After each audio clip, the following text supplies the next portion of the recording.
bertujuan membahas tentang teori resolusi konflik menurut beberapa ahli, di antaranya Alice Boulding, William Ury, dan Michael Land. Selamat menyaksikan!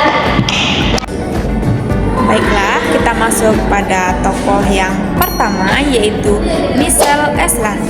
Land adalah seorang ahli terkemuka dalam studi perdamaian dan konflik internasional dengan fokus utama pada pencegahan konflik kekerasan, resolusi konflik, dan manajemen perdamaian. Land memiliki latar belakang pendidikan di bidang ilmu politik, hubungan internasional, dan studi perdamaian, walaupun detail spesifik mengenai pendidikannya jarang dipublikasikan. Land dikenal atas kontribusinya dalam penelitian dan praktik terkait pencegahan konflik di berbagai wilayah dunia. Baiklah, sebelum kita masuk pada teori Michael Land, kita akan membahas tentang karir yang dilakukan oleh Michael Land. Dalam karirnya, Michael Land telah bekerja dengan berbagai lembaga internasional termasuk PBB dan organisasi non-pemerintahan atau NGO yang bergerak di bidang perdamaian. Beliau berperan sebagai konsultan, peneliti, dan penulis dalam proyek-proyek yang berfokus pada diplomasi, preventif, dan rekonsiliasi. Karya utamanya yaitu Preventing Violence Conflict, yang mana pada Strategi for Parents of Diplomatic pada 1996 menjadi rujukan penting dalam studi pencegahan konflik, menekan bahwa konflik dapat diprediksi dan dikelola melalui intervensi yang tepat waktu dan strategi yang lebih sistematis. Konsep utama Land dalam teori konflik yaitu siklus konflik. Land mengilustrasikan bahwa konflik berkembang melalui beberapa fase. Fase yang pertama, situasi damai, di mana tidak ada ketegangan atau perbedaan yang signifikan. Yang kedua, ketegangan dan polarisasi, di mana munculnya suatu perbedaan yang berpotensi memicu konflik. Yang ketiga, konflik terbuka, pertikaian atau pertempuran aktif yang terjadi.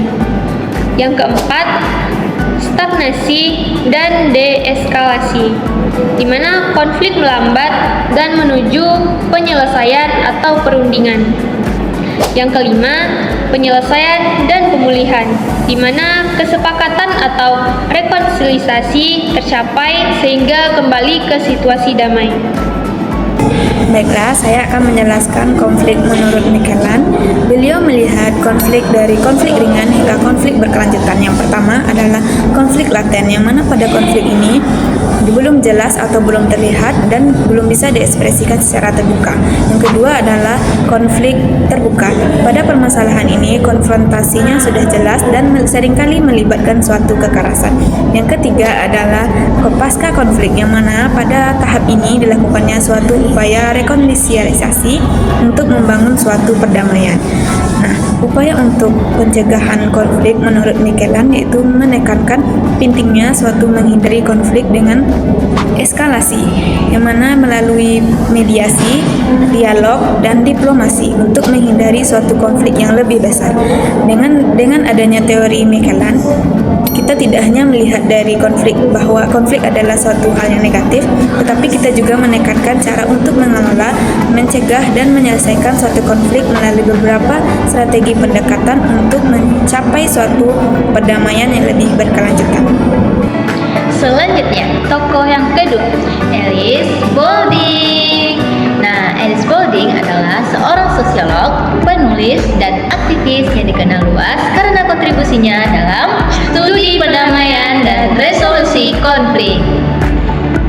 Nah, sebelum kita membahas mengenai teori resolusi konflik dari Alice Boulding, kita akan membahas mengenai kehidupan awal dan pendidikannya. Nah, Alice Boulding ini lahir pada tanggal 6 Juli 1920 di Oslo, Norwegia, dan dia pindah ke Amerika Serikat pada usia 3 tahun.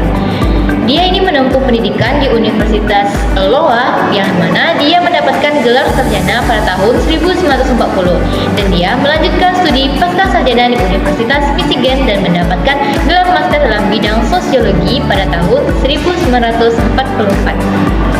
Selanjutnya, kita akan membahas mengenai karir akademis dan karya dari Alice Boulding.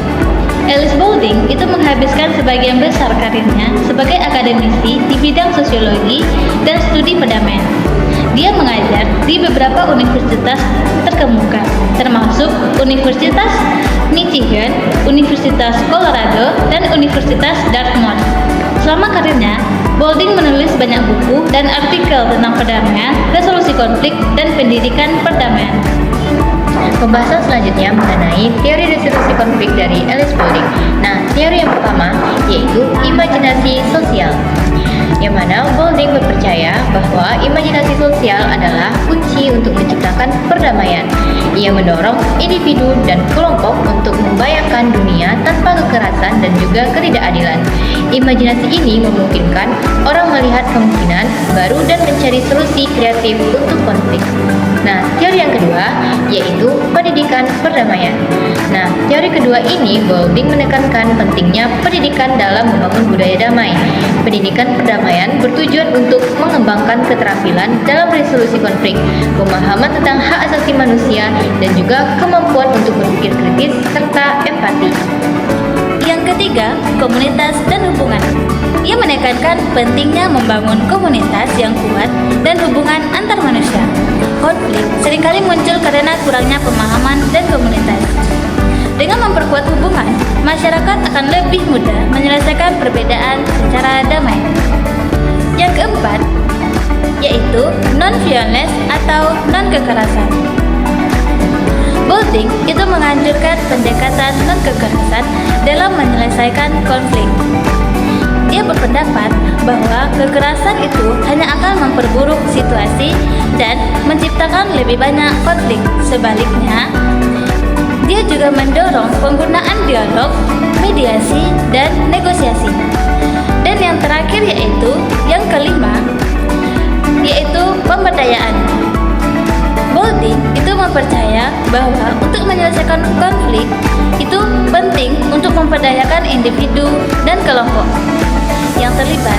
Ini berarti memberikan mereka alat dan keterampilan yang diperlukan untuk mengelola konflik secara efektif dan damai. Nah, dapat disimpulkan bahwasanya Alice Boulding menekankan bahwa menciptakan perdamaian adalah proses yang berkelanjutan dan memerlukan komitmen dari semua pihak. Teorinya menginspirasi banyak orang untuk bekerja menuju dunia yang lebih damai dan juga adil. Nah, selanjutnya kita akan membahas tokoh yang ketiga yaitu William Ury. William Ury adalah seorang penulis, akademisi, antropolog, dan ahli negosiasi yang berasal dari Amerika Serikat. Ia dikenal luas karena kontribusinya dalam bidang negosiasi, terutama melalui bukunya yang sangat populer yaitu Getting to Yes. Nah, William Ury dikenal dengan pendekatannya yang pragmatis dan efektif dalam menyelesaikan konflik. Teorinya banyak diadopsi dalam berbagai bidang, mulai dari bisnis hingga hubungan internasional. Berikutnya itu adalah pendekatan utama dari William Ury. Nah, ada beberapa pendekatan utama William Ury. Yang pertama adalah pendekat fokus pada kepentingan, bukan posisi. Ury mengatakan atau menekankan pentingnya memahami kepentingan mendasar dari setiap pihak yang terlibat dalam konflik, bukan hanya posisi yang mereka pertahankan. Dengan memahami kepentingan, solusi yang lebih kreatif dan saling menguntungkan dapat ditemukan. Yang kedua itu adalah pisahkan orang dari masalah.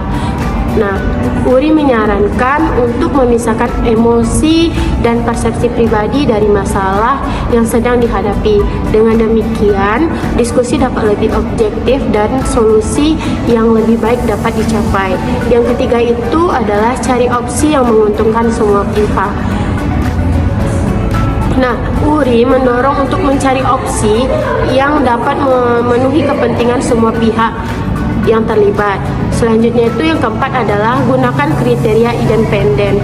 Maksudnya itu untuk mencapai kesepakatan yang adil dan berkelanjutan, Ury menyarankan untuk menggunakan kriteria independen seperti hukum standar industri atau prinsip-prinsip etika. Nah, selanjutnya itu penerapan teori Ury. Teori Ury telah diterapkan secara luas dalam berbagai situasi konflik, termasuk yang pertama negosiasi bisnis. Dalam negosiasi kontrak atau merger, memahami kepentingan masing-masing pihak dan mencari solusi win-win sangat penting. Yang kedua yaitu konflik keluarga. Dalam menyelesaikan perselisihan keluarga, memisahkan emosi dari masalah dan mencari solusi yang memenuhi kebutuhan semua anggota keluarga adalah kunci. Yang ketiga yaitu konflik internasional.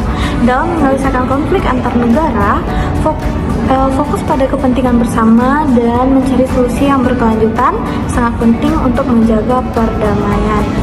Jadi, pada intinya, teori William Ury ini menawarkan kerangka kerja yang sangat berguna untuk menyelesaikan konflik secara efektif. Dengan memahami dan menerapkan prinsip-prinsipnya, kita dapat membangun hubungan yang lebih baik untuk mencapai kesepakatan yang saling menguntungkan dan menciptakan lingkungan yang lebih damai. Jadi dapat disimpulkan bahwa teori William Ury ini berfokus dan menekankan pada negosiasi dalam menyelesaikan berbagai konflik.